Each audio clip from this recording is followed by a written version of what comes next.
Try hard. How much you have in your bank Try hard. account right Oh, now? a whole lot. Someone told me when they did the pre-interview, you claim you now have hit $1 million in your bank account. Oh, yeah. Beagle is a millionaire? Yep. Yeah. So I remember the day I actually reached 1 mil. It was special, dude. I hit about $4 million, honey. Four. Right. $4 million. You want to go out? Yeah, I'll take you out. I'll fuck you right on the spot. Wow. All right. What did I do? I was at the house I was at the the house I was in whenever it was we were playing the game Blackouts from Call of Duty, right? Call of Duty Blackout. Yeah. Okay, whatever, dude. Yeah, stop it, Chad. I'm not reminiscing the. Stop it. Okay. Okay. And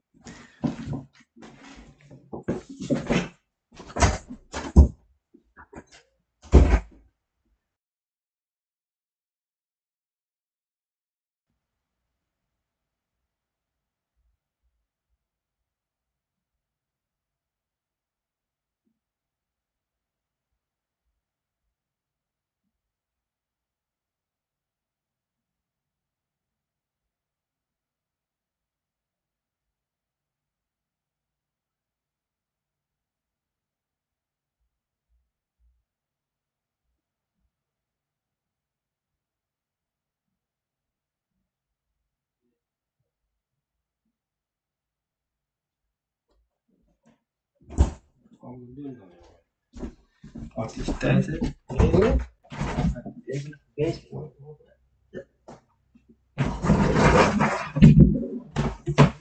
Waarom moet dat nu? Waarom moet dat nu? Ja, ik ben nu net even bezig. Dan ga je nu even downloaden.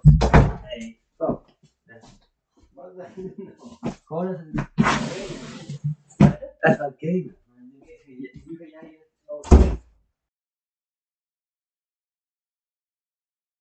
Wat?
The stream, and we had a TV in the room, right?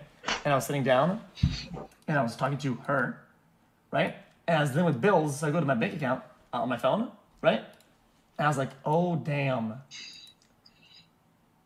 And then I said, dude, I just hit 2 commas, right? And she didn't know what I meant. And I was like, I got one big one. But it's actually gonna go through anyway, but I just it made me really happy. It wasn't about money. It's just that sometimes it's like a half celebration of like it's like a small like milestone type thing. I don't like celebrating like the big things. It's just like how do you call that? It's like underlining it. It's like, oh guys, cool, this happened or whatever, you know? And I was like, it made me happy. At 9:27 a.m. on the 24th of March, Chat, I'll watch this after I'm going to kick, and then we'll do some shit. 2015, a plane got in contact with the Marseille en route control center.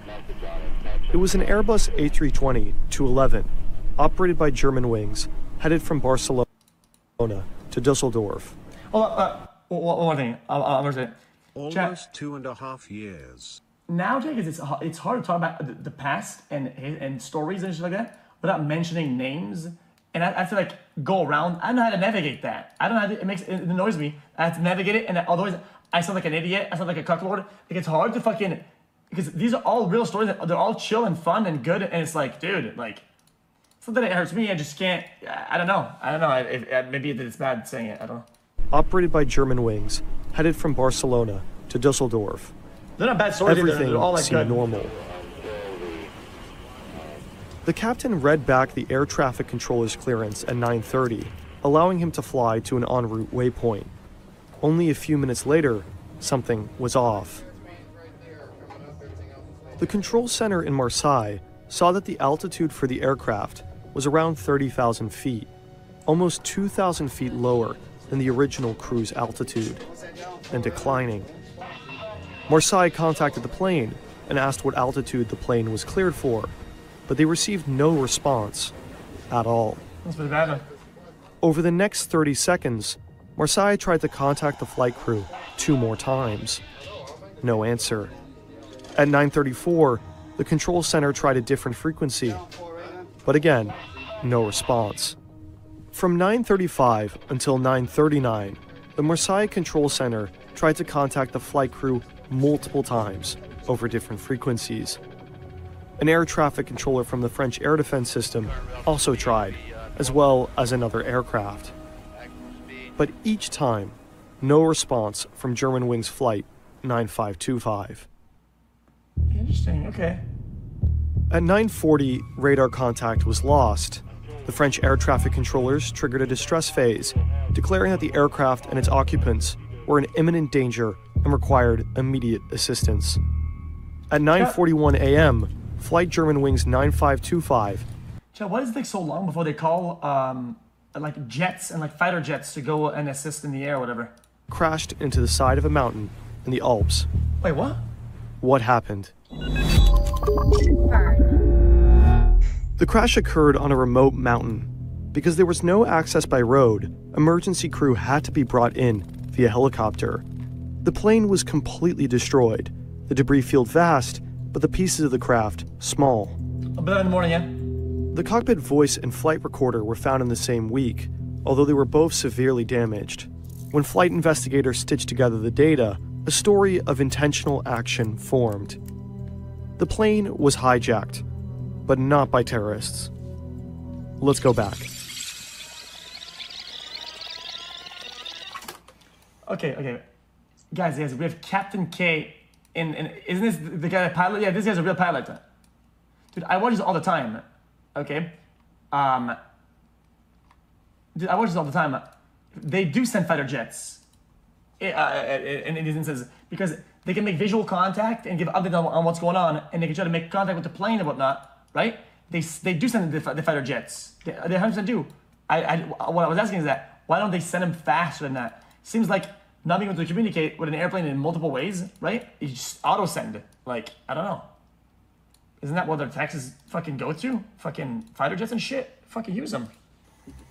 I don't care if this is expensive. After the aircraft leveled off at its cruise altitude, why does the United States have like 80,000 tanks, 6,000 fucking big ass juicer, 1 million fucking missile-guided heat seekers? Dude, when it's time to use them, sorry guys, it's expensive, guys. Guys, how we can't use them. Yo, use that shit, bro. What the fuck is that? Oh, he's on Discord? Yo, pull on Discord. the captain left the cockpit to go to the bathroom at 9:30. Fuck, guess what? While he was in the bathroom, the plane was almost immediately set for a different altitude in the cockpit. At 9:34, the captain came back and requested access, but he got none. Wait. What happened? Almost immediately room at 9:30. While he was in the bathroom, the plane was almost immediately set for a different altitude in the cockpit. At 9:34, the captain came back and requested access, but he got none. The door was locked. As he stood in front of that cockpit door, the captain began to understand. The co-pilot had hijacked the plane, and he had no way of getting in. What the fuck? How's it impossible? After 2001, cockpits were changed in order to protect those flying the plane from potential hijackers. So to enter the cockpit, a crew member has to call the cockpit on the intercom and press the pound key on a keypad, which buzzes the cockpit. At that moment, the pilot can switch the door control from norm to unlock, and the crew member can enter. The crew is also given emergency codes, which they can use if there are concerns for those in the cockpit. In that case, the crew member will use the emergency code on the keypad, triggering a 30-second timer, and the cockpit door will open for 5 seconds. However, there are situations where those in the cockpit want to override the access by the crew, like during a hijacking. In that situation, the pilots can switch the door control to lock, overriding all emergency access. And it's that mechanism that the co-pilot used to permanently lock access to the cockpit while the plane began to descend. The captain was locked out of the cockpit without any control. At 9:39, the cockpit voice recorder picked up violent blows on the cockpit door. The captain had repeatedly tried breaking in to gain access, but the cockpit door was reinforced. Made to withstand armed hijackers, the captain stood little chance. In the last minutes, the passengers, crew, and captain all knew that the plane was going down.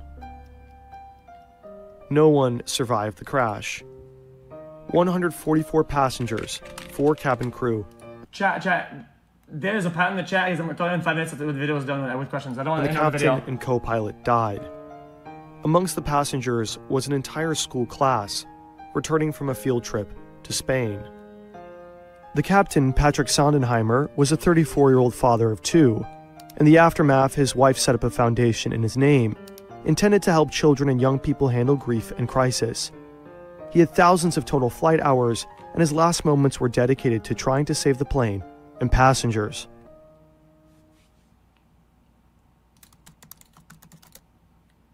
The co-pilot was 27 years old, and from a young age, he was passionate about flying. His bedroom had posters of Airbus, Boeing, and Lufthansa, and he'd become an expert glider pilot as a child. He joined Lufthansa's flight academy straight out of school, but only a few months into the program, he stopped. He was suffering from a deep depressive episode, treated with antidepressants, and spent multiple months in the care of a psychiatrist. Nobody gives a fuck. Nobody gives a fuck. Eventually, Nobody cares. I don't give a fuck. Fuck that bitch ass. Nah, chat. I'm sorry, chat guys. I'm gonna be saying something very insensitive right now, okay? And you're gonna think that it sounds bad. I couldn't give a fuck. I don't care, okay? Wanna know why? People that commit big crimes and kill people and hurt people, they will be painted as some sort of this and that on these videos. I don't give a shit. Thousands, millions of people depressed that don't fucking kill people. I don't give a fuck what you're going through, that you kill people. I don't wanna fucking hear it. Eventually, he received a medical recommendation declaring that he was in remission. After a few months, his student pilot license and fit-to-fly medical certificate were restored. But if he needed any more psychiatric treatment, he'd be grounded from flying. But he continued with his training until he ran into a problem. While filling out a document required by the U.S. Federal Aviation Administration to fly at an Arizona-based, Lufthansa-operated flight school, he said that he had never been diagnosed with any mental disorders. This was a lie, and he got caught. Lying on an FAA application can lead to a jail offense or the end of a flying career. But the FAA gave him a second chance. He admitted to depression and was accepted to go to Arizona. In 2013, he joined Germanwings, a low-budget airline owned by Lufthansa. And a year later, his depression returned. He thought he was going blind, visiting ophthalmologists and neurologists multiple times per week because he was seeing stars, halos, flashes of light, streaks, and flying insects. But the doctor's scans didn't find much. He was diagnosed with hypochondriacal disorder, as well as emergent psychosis from his... Bro. Dude, I cannot relate to that a little bit. Dude. Chat, do you have a little bit of that? Right? Or like I think about things that aren't really happening or whatever. And dude, I relate, dude. Dude. Chat, because this is, it gets so heavy sometimes that you're gonna have physical symptoms that aren't real, but they are because your brain makes it real. Dude, I get shit that, I get sometimes like fucking tactile hallucinations and shit, dude. It's kinda dank. Family doctor. And that doctor urged him to go to a psychiatric clinic, but he'd do no such thing. Instead, in January of 2015, he returned to the psychiatrist that had helped him in the first place. He received psychotherapy and went on heavy antidepressants while continuing to work and fly. From February to March, he received multiple sick notes from multiple doctors. He wasn't all right, and he wanted something to change. 4 days before the crash, he turned to his computer to understand the locking mechanism on the Airbus A320 cockpit door. On his outbound flight from Dusseldorf to Barcelona, he tested the descent settings for a moment while Sondenheimer was outside the cockpit.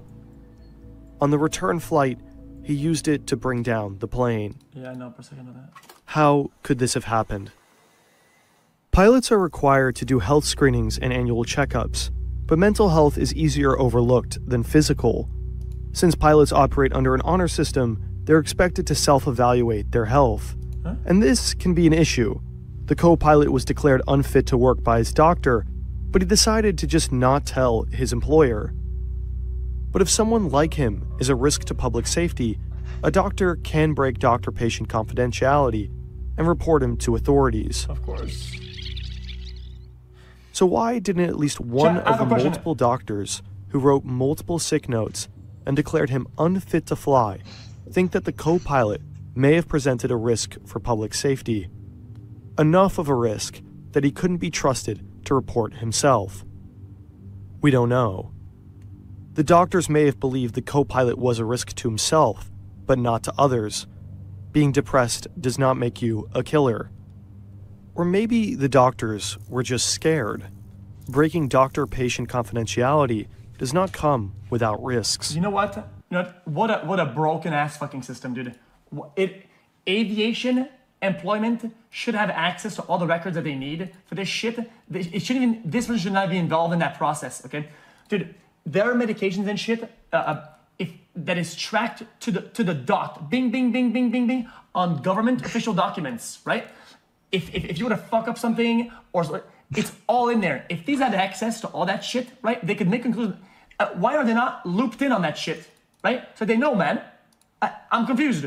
Is it this certain medication and certain ones, whatever? And they're dude, there should be a system that has all the data that they're looped in, and boom. It's even possible cultural factors could have played a role. Privacy and data protection are valued really highly in Germany. But trying to understand why doctor-patient confidentiality wasn't broken is a dilemma and issue best left to healthcare professionals and ethics professors. And unfortunately, we're YouTubers. So we encourage you to read more about it in these articles.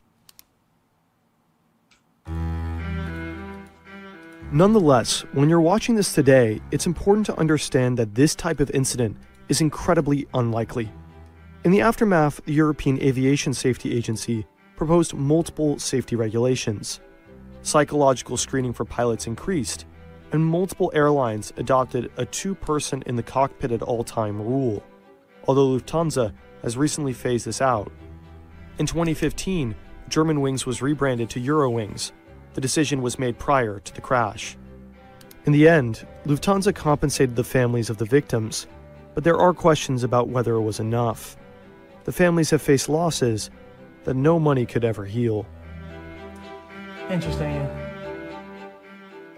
Hopefully you enjoyed this video. It was insanely hard to make. We love animation and deep research, but it's expensive. That's why we have sponsors on this channel. So do you think? So what do you mean? Oh, so something always in? Does that mean like a flight assistant who was like on the side? If they have to go to the bathroom, they swap out and then swap back out or whatever. I mean, that'd be a good system, right? Do double swaps? Oh yeah, hold on, man.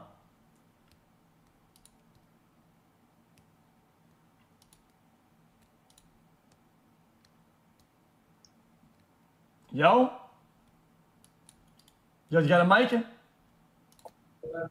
Yo. Yo, where are you? Hold on. Yo. Oh, hold up. Holy! Hold up. Let me make this look better. Holy Chad! Who is this Chad Lord? What up, man? What's up, man? I hope it's not too loud. Like, I'm at the airport and there's a bunch of people, talking and stuff.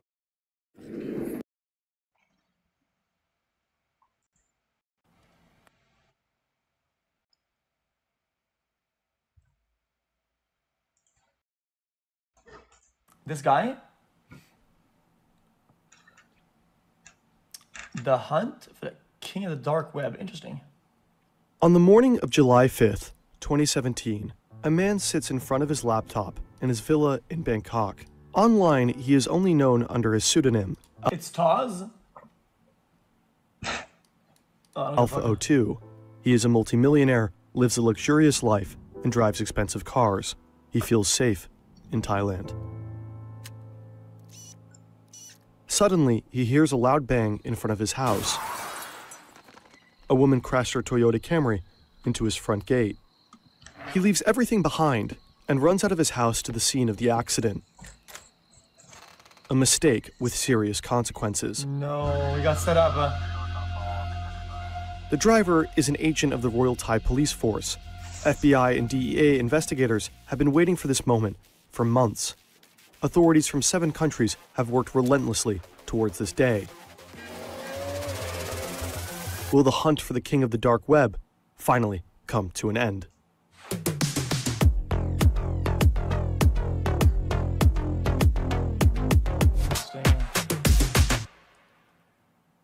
The Wired journalist Andy Greenberg has published the story on the hunt for the darknet kingpin in a multi-part series. Additionally, there is a phenomenal Darknet Diaries episode on Operation Bayonet, which is covered in Chapter 3 of this video. You can find both links in the description. It's on mono audio, what's that?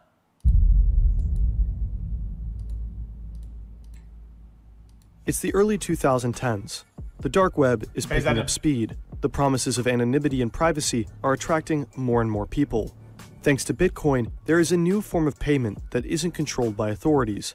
It's become easier than ever for criminals to sell their products online at a massive scale. With the advent of the dark web, a gigantic global game of cat and mouse began, and it continues to this day. Billions and billions of dollars. The Silk Road is perhaps the most legendary dark web marketplace to date. The platform went live in February 2011 and became incredibly popular. More than 100,000 customers bought drugs there. But only 2.5 years later, the operator of the site was caught, and the Silk Road went offline. The authorities wanted to set The thing is, though, is that I think the Silk Road represents a concept rather than one thing, right?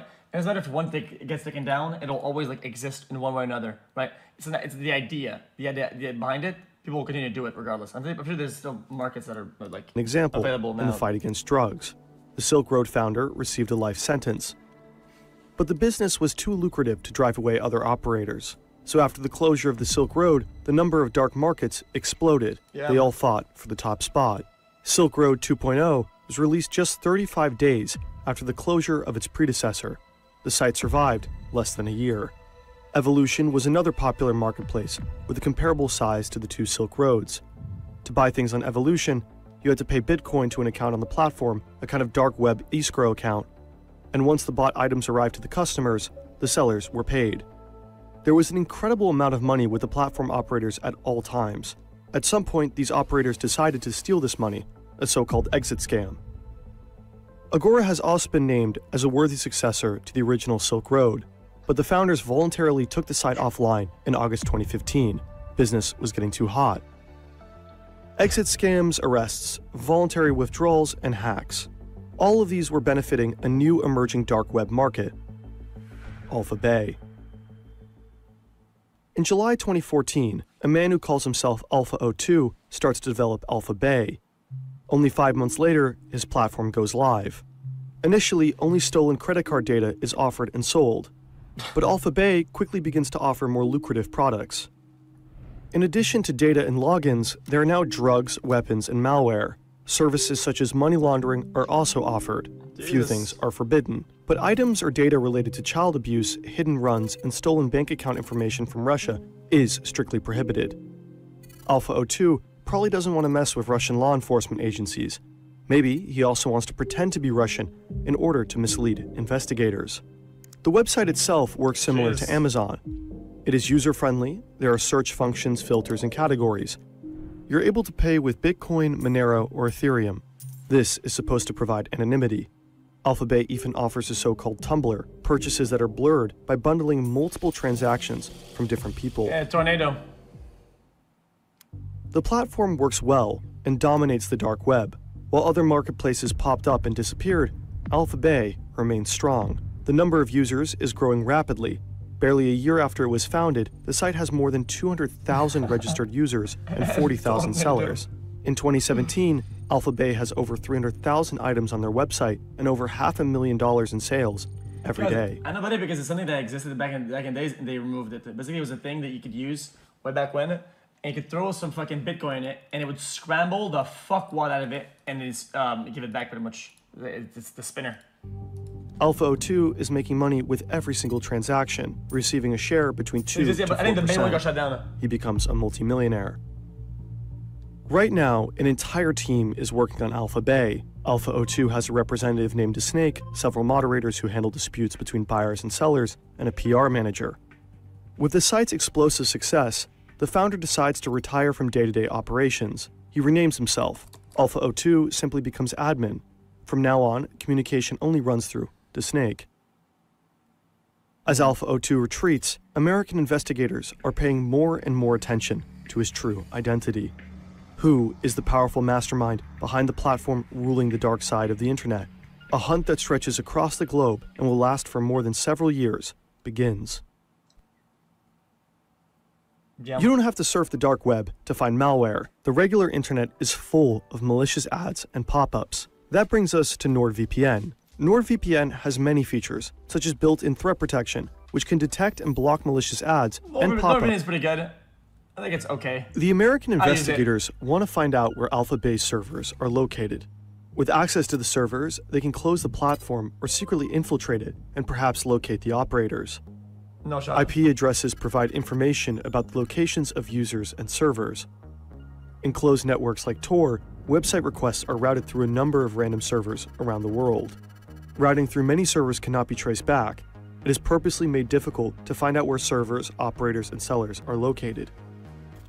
Because of that, the American investigators had to try a different way. They start browsing the platform. It's why it's like they're onions, right? Because onions has multiple layers, and every server's reroute is like a layer. It's like a big onion, right? And buy drugs anonymously, hoping for any mistakes by the sellers. Perhaps the products, packaging, or postage stamps can provide clues to the identity of the respective drug dealer. Then they could arrest him. But these are just the small fish. Dealers come and go. Investigators want Alpha 02. But the mastermind behind Alpha Bay seems to take every precaution. He seems to know every rule of the game. So the investigators become desperate until December 2016. Robert Miller sits behind his desk in Fresno, California. He works for the DEA, the American Drug Law Enforcement Agency. He's working on Alpha Bay, and until this day, it was a pretty thankless job. But suddenly, an email appears in his inbox. The sender is anonymous. It seems like Alpha 02 made a fatal mistake in the early days of Alpha Bay. It's always Every that. user who registered on the website at the time received a welcome email. The email address of the true sender was visible in the metadata of this email. No. Although the error was immediately corrected, the anonymous tipster saved one of those first welcome emails. What? Maybe the tipster was one of Alpha 02's first customers. Maybe an operator of a competing site that got a hold of the mail somehow. Who knows? Anyway, he silently watched Alpha Bay growing in the dark web, only to then hand the mail address over to the DEA. The That's pretty much the same type of mistake that the guy did for Silk Road, right? It's like a very early mistake that caught up. email address is pimpalex91 at hotmail.com. His username is like This that. email was the breakthrough form for username. Miller and his colleagues. Via the email address, the investigators find photos from 2008 and 2009 of an Alex on Skyrock.com. That's a French-language social media platform. Yeah! He also linked I told you guys about that, chat. We use Skyrock. Guys, I heard I was thinking as a story like 5 years back. I was telling you about Skyrock. I told you guys Alex that on we use that shit. Skyrock.com. That's a French-language social media platform. He also linked an old dating profile. The profile lists Trois-Rivières as his hometown. Hey, holy shit! Damn, dude. Damn, he lives closer here then. It is located in southern Quebec, Canada. Hey! According to the profile, he was 17 years old at the time, so the 91 in his email address could be the year he was born. He would have been 23 years old when Alpha Bay was founded. The username Alpha 02 also appears on a French-language technology forum. In 2008, he explained how to remove a virus from an image. His email address is at the bottom of the post, and also his full name. Alexander Cazes. The investigators have his name, but where is he? They find Cazes' PayPal account. He provided his private email address there as well. Through his LinkedIn profile, they also find out that he works as a freelance software designer. He also seems to run his own tech company called EBX Technologies. On Facebook, the investigators find the profile of his fiancée, a Thai woman. Apparently, the Canadian lives in Thailand. The clues lead investigators to the country's capital. I'm just saying.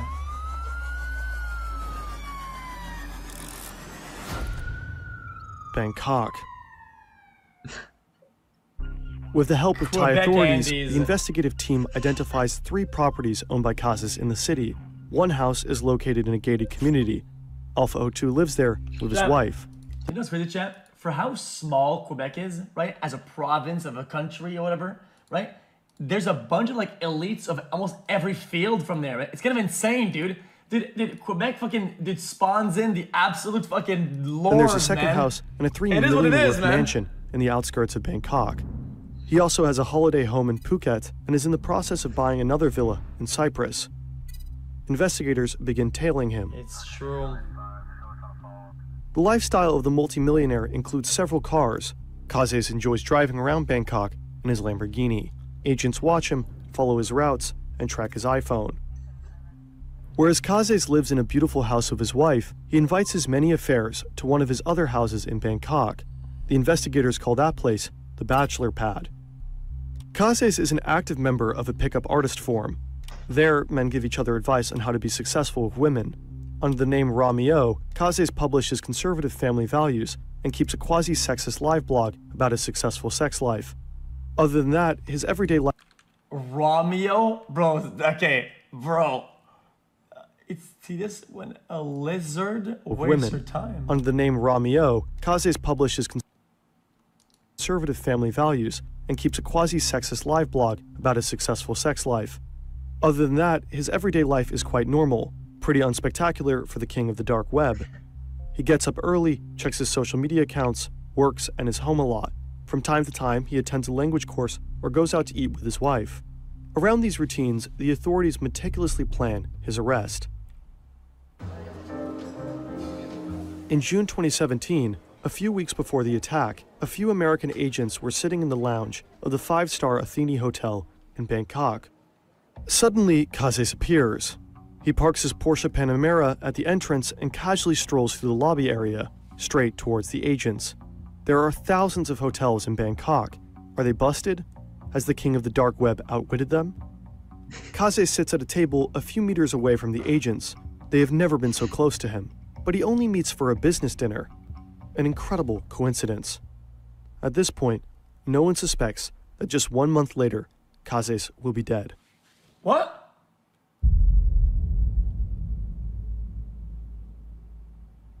Alpha Bay is the largest darknet market in the world at this time, but there is competition. In Europe, the Hansa market is growing rapidly, keeping European authorities busy. Dutch investigators find the servers of the Hansa market thanks to a tip from a security researcher. They are located in a data center in the Netherlands. A unique opportunity arises. They monitor the servers, copy the data, and dig through countless chat entries from the operators of the site. They find out that the operators are Germans, who probably still live in Germany. Together with the German Federal Criminal Police, BKA, the Dutch want to bring the Hansa market under their control. But suddenly, the Hansa market disappears from the Dutch servers. The admins probably found out that their servers had been copied. In the chats of the operators, the authorities also find a few Bitcoin addresses. They start tracking the transactions of these Bitcoin wallets until they end up at a Dutch crypto exchange. They contact the exchange and ask for the data. The Bitcoins lead to Lithuania. Together with the authorities there, the Germans and the Dutch try and locate the new servers. This time, the authorities want to strike. But something unexpected happens. The FBI tells European authorities about their plans to arrest Alpha 02 and to shut down Alpha Bay. Operation Bayonet is born. The operation is led by the FBI and DEA and involves the cooperation of law enforcement agencies from a total of 7 countries. Europol is also involved. The FBI is instructed to wait with the takedown of Alpha Bay until the Dutch, in cooperation with the Germans, have taken control of the Hansa market. If Alpha Bay is taken down, Hansa would be swamped with new buyers and sellers. This is often the case in the dark web when a site closes or if there's an exit scam. Customers and dealers simply move. But this time, customers and dealers would move to a site. Also, do they need to do like a trickle down so bad that all people just stop using the whole thing as a whole and just stop the markets or whatever? That's been hijacked by law enforcement. With that data, the Dutch could convict thousands of unsuspecting criminals. Just a honeypot. Oh, okay. Alexander Kazes knows nothing. He continues to drive through Bangkok in his Lamborghini, writes nonsense on his favorite forum, and cheats on his wife. On June 20th, 2017, the first part of the mission succeeds. The data center in Lithuania is stormed by Dutch forces. At the same time, German authorities arrest the 2 operators of the Hansa market in Siegen and Cologne. The operators cannot warn anyone before their arrest. The Hansa market is under Dutch control, and nobody in the dark web knows about it. July 5th, 2017, Bangkok. It's time. There is a warrant for Kazes. Today, the Royal Thai Police, DEA, and FBI will arrest him. Alpha 02 could finally be put down after more than 2 years. A gray Toyota Camry drives down a dead-end road towards Kazes' house with the Royal Thai Police Force agent at the wheel. She tells the security guard that she took a wrong turn. She wants to turn around, but unintentionally causes a minor accident. The noise and chaos are supposed to lure Kazes out of his house. He's supposed to come out spontaneously, without thinking about it. This part is important. In the optimal case, his devices should stay unlocked when he is getting arrested. If his hard drives were locked and encrypted, it would be difficult for authorities to access Alpha Bay. Kazes leaves his house and approaches the Toyota. He has his cell phone on him. Suddenly, several officers try to catch Kazes. He attempts to run back inside, possibly to shut down his computer, but he's overpowered. The investigators run into his house and look for his laptop. It's in the bedroom, on and not on standby. The officials have caught him. Alpha 02 is still logged into the server hosting Alpha Bay. Investigators search the laptop and find multiple passwords for the Alpha Bay website and servers. The Canadian has a fortune of $23 million. Authorities confiscate his luxury cars, houses, a hotel, and millions in cryptocurrency. Kazis' wife is charged. The Thai woman is accused of money laundering. 1 week later, on July 12th, Alexander Kazis is dead. He committed suicide while in custody. The king of the dark web is history. The shutdown of Alphabay by authorities is being purposely kept secret for the time being. When the platform is suddenly offline, no one knows why. An exit scam? A hack? Have the operators retired? As expected, countless users migrate to the other darknet platforms, including the Hansa market. For 4 weeks, the Dutch authorities watch thousands of criminals trade on the platform. They collect valuable incriminating evidence. So on July 20th, 2017, the Hansa market is shut down as well. On the same day, the US Department of Justice announces the end of Alphabay and Hansa, a gigantic success for the global authorities. Today, the Department of Justice announces the takedown of the dark web market Alphabay. This is the largest dark market web place takedown in world history. Chat, I had to say The dark web that doesn't really do anything for anybody, does it? I mean, people trickle down elsewhere and use new markets and other shit. That really that just does absolutely nothing. Itself is not an evil technology. It's just a for win criminals. for headlines. We need places on the internet in which whistleblowers and journalists are relatively safe. Marketplaces like Alphabay are, however, still part of the picture. The global game of cat and mouse is far from over. The demand for illegal drugs, weapons, counterfeit money, and malware is too high. It didn't take long for the Hansa market and Alphabay to be forgotten. Users flocked to other existing platforms. A number of new darknet markets sprouted up and positioned themselves back. This video is really good, chat. Guys, out of all new YouTubers I've been watching a lot, this guy, I like how he labels his conclusion, own opinion, ad, or whatever. He does it pretty fucking well, to be honest. That's actually well done. Than the former market leaders. The Russian darknet market Hydra was at times more than twice the size of Alphabay. In 2021, it was also shut down by German and American authorities. So now there's a new contest for the title of the king of the dark web. A promising contender is DeSnake. He relaunched Alphabay in 2021 and still runs the darknet marketplace to this day. Jesus. Risky title. I mean, big spotlight, big headlines, so. This guy's called Fern. He makes good videos. I enjoy them. I might take a nappy, to be honest.